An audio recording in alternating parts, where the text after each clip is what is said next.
le boss de la cyclotour. Comment ça va, Christian? Alors ça va super bien, on est très contents. On a 16 ans d'existence. Voilà, moi je voulais que tu me racontes comment est née la cyclotour. À l'époque, je travaillais pour un journal qui s'appelle Le Journal de Matin en Suisse romande. Et ce journal était partenaire du Tour de Romandie, un tour qui est fabuleux en Suisse romande.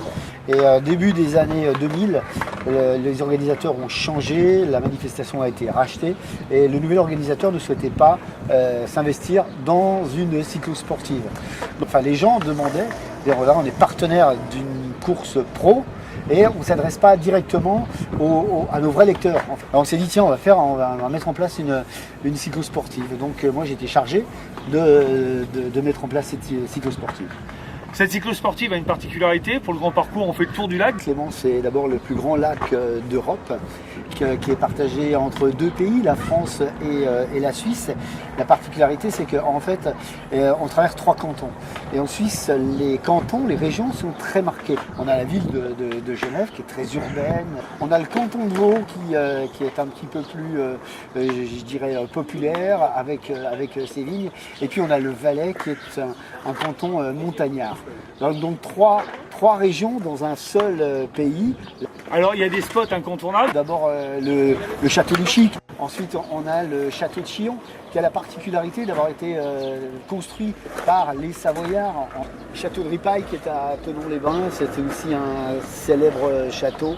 Et c'est un château qui a la particularité d'être entouré de vignes. Et il produit du vin, bien entendu, dizaines d'années. Et c'est un vin qui n'est pas très connu, mais très apprécié dans la région. Et justement, quand on va aller sur le vin, quand on sort de Lausanne, il y a des vignes qui sont, on va dire, en hauteur. Là, c'est une région extraordinaire qui s'appelle le Lavaux.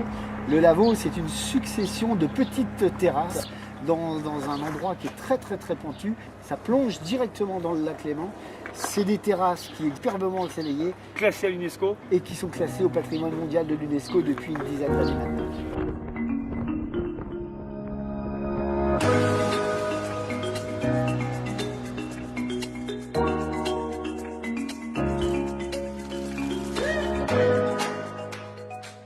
Alors je continue mon petit périple, on a fait un petit tour de nouveau dans les vignes, du côté suisse, mais quand je continue là-bas, il y a un célèbre jet d'eau qui attend les coureurs. Alors je l'inviterai d'abord, avant d'aller sur le jet d'eau, de passer à Ivoire et Nernier, qui sont deux villages qui sont tout en pierre, qui sont vraiment pittoresques, et qui eux aussi proposent de plonger dans l'histoire de la Haute-Savoie.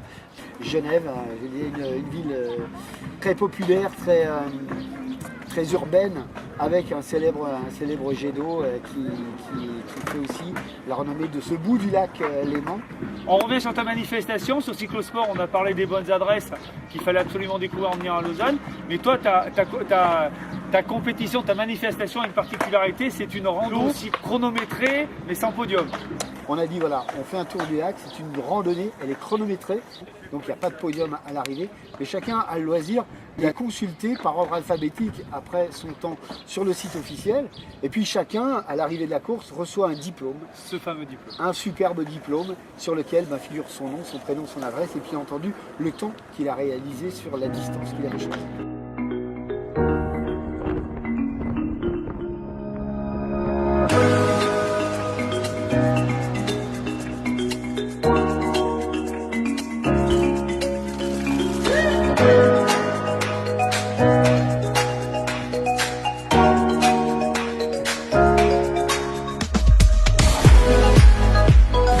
Christian, ça y est, les rideaux viennent de tomber cette nouvelle édition. Le petit bilan à chaud.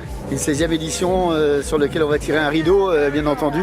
Heureux, satisfait parce que malgré des conditions météo, en 2600 participants, c'est des gens qui nous font confiance et ça nous fait énormément plaisir. Très positif également au niveau de l'aspect sécuritaire parce qu'on a de plus en plus d'implications de la part des communes, de la part des autorités qui nous mettent à disposition des policiers pour assurer la sécurité. Alors malgré la météo qui n'était pas terrible aujourd'hui, eh bien, un bilan très positif parce que ça s'est vraiment bien passé. Eh ben écoute, on se donne rendez-vous l'année prochaine. Allez, à l'année prochaine, j'y vais, on va préparer une nouvelle édition. À tout à l'heure. Bon, comment Hello. ça se passe? Bon, on arrive au 159e kilomètre et ça commence à être chaud. On a commencé le vélo il y a 3-4 mois et c'est un beau défi. Bon. C'est un beau défi, mais ça met en forme. Mais quel plaisir de faire ça dans ce pays. On vient de Belgique et c'est que du bonheur.